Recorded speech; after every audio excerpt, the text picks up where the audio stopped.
Hi everybody, Levi Clay here, and today I am going to talk to you about the hardest chord progression I've ever had to solo over, and this one is brought to you by my friend Ron Jarzombek. Now, if you aren't familiar with Ron's work, I grew up listening to Ron's playing. In fact, it's incredible to be able to call such an early influence in my playing a friend now.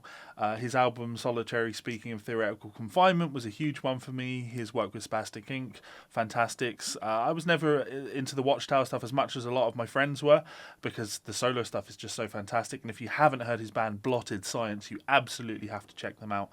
Anyway, the thing that really appealed to me about Ron's playing when I was younger was his explorations in atonality and taking the ideas of serialism further than the second school of Viennese composers, the Bergs, the Schoenbergs, the Weberns, all of these types of guys.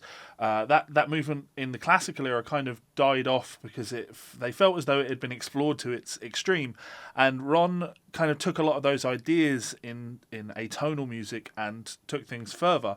And he's been launching a bunch of really great educational products to help you explore some of these ideas over the last few years. And he reached out to me just recently and said that he's been working on an app that can randomly generate chord progressions that are atonal, and it creates backing tracks for you to actually play over. And he asked me if I fancied playing over one of these backing tracks, and absolutely terrified because it is a long way from how I usually play. It's not the sort of stuff I play over, and I know it's a completely different mindset. I haven't thought about music in this kind of way in many years, but I'm always up for a challenge, so I thought I would give it a go. So here's the chord progression that was randomly generated by this app. Check it out. It sounds like this.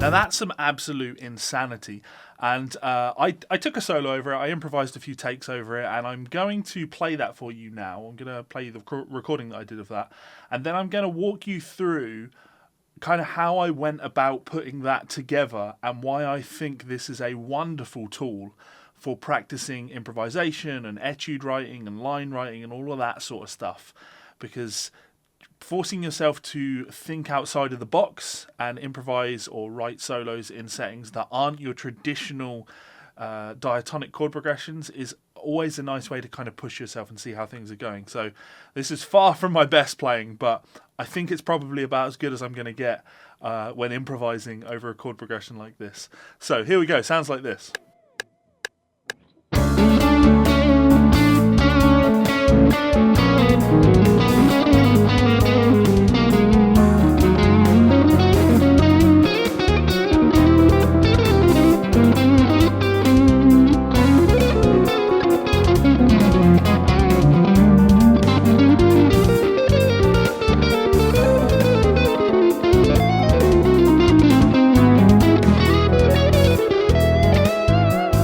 So if we take a look at the breakdown of that, how I went about putting something like that together, the first thing that was worth understanding was the actual chords that I was playing over. So these aren't traditional chords in the sense of, the 1, the 4, and the 5. It's not tertian harmony.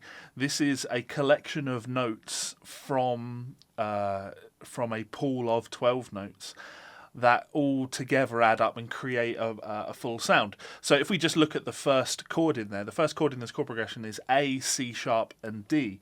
Now, if you try and name that chord in relation to Western harmony, there are pitfalls.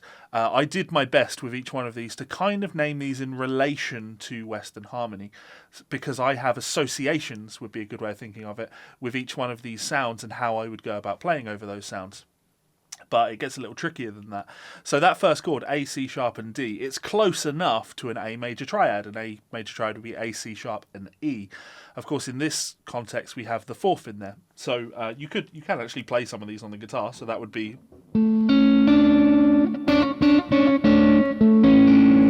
which is a wild chord. but you can absolutely play it. And my mindset for each one of these was to look at what each chord was and then approach how I would solo over each one as its own harmonic event. So over this chord, you could think of this as being A major, because none of the notes in A major conflict with this, but the problem comes in when you have to start asking yourself, well, could it be like a Mixolydian sound? Could there be a flat 7 in there? And the answer is yes. You have to find a sound that you like. So I started my improvisations on this with a motif that was going to create that kind of sound. But anytime I played that 6,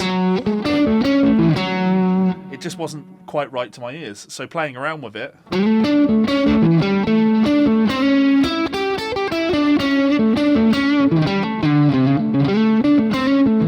now that, of course, is how I play. That's that kind of country blues influence coming in there. And that's what my ear kind of led to. Looking at the next chord, we have G sharp, A sharp, and B. And again, we can actually play this one on the guitar. When I look at this, this is very clearly a G sharp minor sound with the 2 in there. So it's like a G sharp minor add 9. That kind of a sound. And because of that, the sound that I played over this, I went to something that's going to sound a little bit more mysterious than just playing G Dorian over it, and G sharp Dorian over it, and I'm thinking G sharp melodic minor. So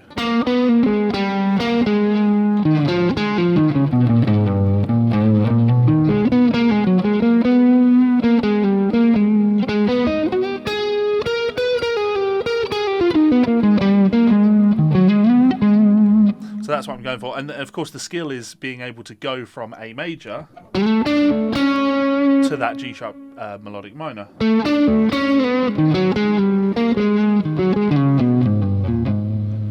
Then the next chord was E flat, F and G flat. And again, when I look at those notes, E flat, F and G flat, it's that same kind of sound. It's like an E flat minor triad here, or it's not minor triad, it's an E flat add 9 sound. So again, my approach over this was to I played E flat like minor pentatonic or E flat blues, because that's how I play, but melodic minor would work great on this too.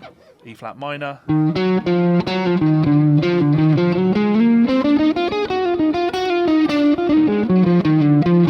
can play that sort of melodic minor type vibe on this. All of that is going to work, or just blues.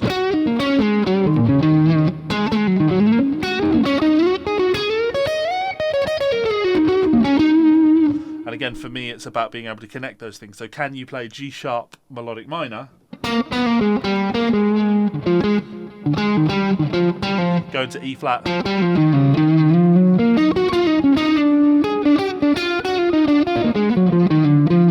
it's a tricky one, but you know, that's the skill here. Next up, we have C, E, and G. Oh, a breath of fresh air, C major. Though, of course, that does create its own problems. C major, C, E, and G, it's going to sound a bit boring on its own. So we have to sort of ask ourselves, where have we come from? Where are we going? Would I be treating this as a C major 7 and playing C Ionian over it? Would I treat this as a C Mixolydian sound? You know, there's tons of sounds that you could play C Lydian dominant over that. All of these sounds are going to fit, and you just sort of have to ask yourself, I mean, you can ask yourself, you know, what chord have we come from? So the chord we came from had a G flat in there, or an F sharp. So you could kind of see that and think of that sound, and how would that sound fit over the new sound that we've gone to. That would kind of help to influence our ears. I think that the note F sharp will sound better over this C than the note F would, just because you've just heard that note on the previous chord. So for me, I played, I'm thinking like C Lydian dominant here.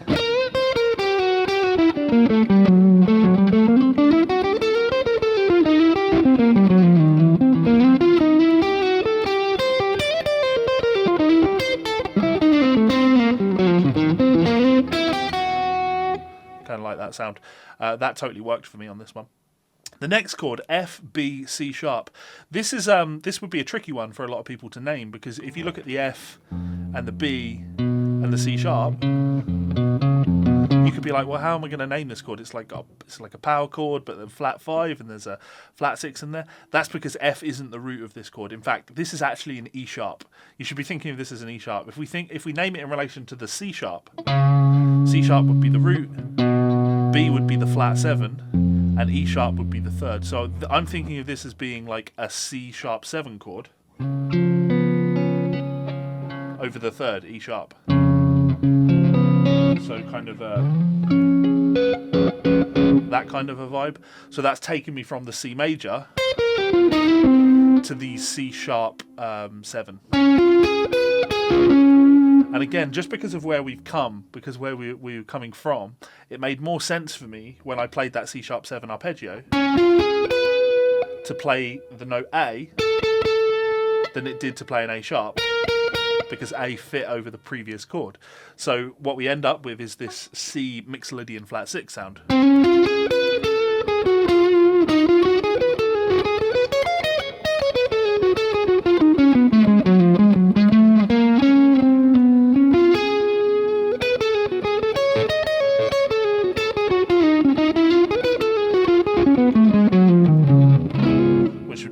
Playing over that. And again, working on the skills of connecting C major or C kind of Lydian dominant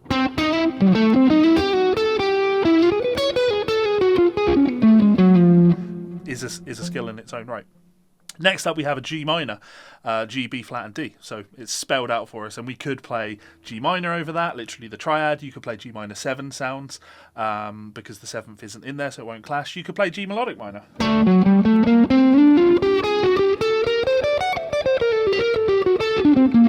Keep playing that motif, right?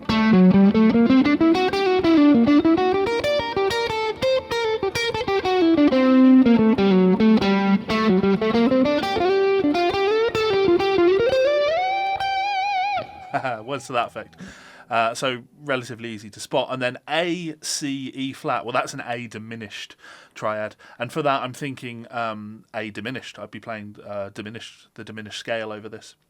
So, and that would be whole half diminished. So I'd be thinking over my A chord.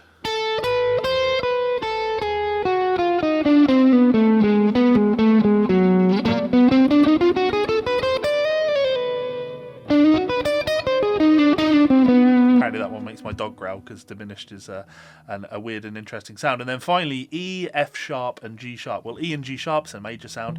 F sharp is the major second of that. So I'm thinking like an E add 9 sound there.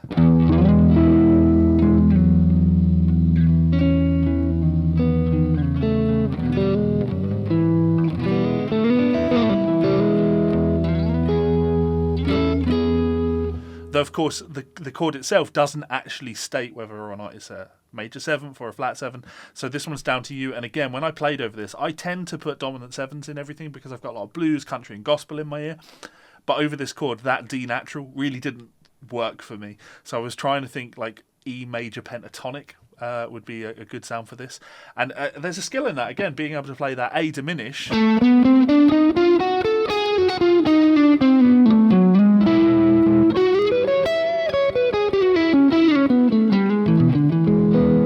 Being able to actually outline those chord changes, and for me that kind of summarizes or highlights why using something like this is a wonderful tool for both the ear and also the mind. I've intellectualized this chord progression, but then when it comes to me actually improvising over it, playing melodies over it, I'm very much having to deal in the world of improvisation, of spontaneous musicality, and just using like limitation exercises for yourself on something like this. You might, once you've kind of intellectualized that chord progression, you can start looking at that chord progression and going, okay, well, could I play over this just limiting myself to the top 3 strings? Can I play A major, G sharp minor, E flat minor, C major, C sharp 7, G minor, A diminished, and then E major.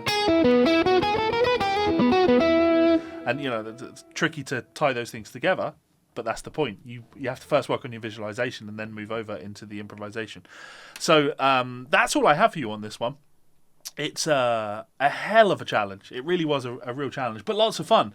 And I would highly encourage you go and check out my friend Ron because his work is just outrageous. He's really kind of pushing a lot of musical boundaries, and I have all the respect in the world for that.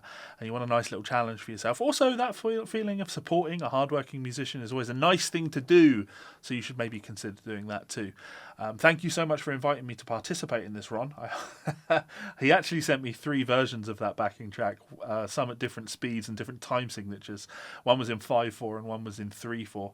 The 5/4 was a lot faster, and neither of those felt easy to solo over, because you're now talking about odd chord groupings, odd melodies in odd time signatures as well. But if you want to get involved in all of that stuff, go and check his app out. I'm sure you'll have an absolute fucking blast with it, because why wouldn't you? It's Ron Jarzombek. He's incredible. Lastly, I just want to say a huge thank you to all of my wonderful supporters over on Patreon. I couldn't do all of this stuff without your love, kindness, and support. So if you want to get access to my weekly guided practice routines, or my weekly guided ear training sessions, or you want to get access to my transcriptions that you can download, or just be part of the community and know that you're helping a channel that you enjoy, then that is the best way to do that. You can also head on over to Amazon and check out one of my many books. I have lots of books available. There's nothing too atonal in there, if I'm completely honest. There's lots of country, there's lots of blues, but nothing atonal. So hopefully you have enjoyed that. If you have, please do hit that subscribe button. Tell your friends, tell your enemies, and until next time, go do some practice. We all need it. Laters.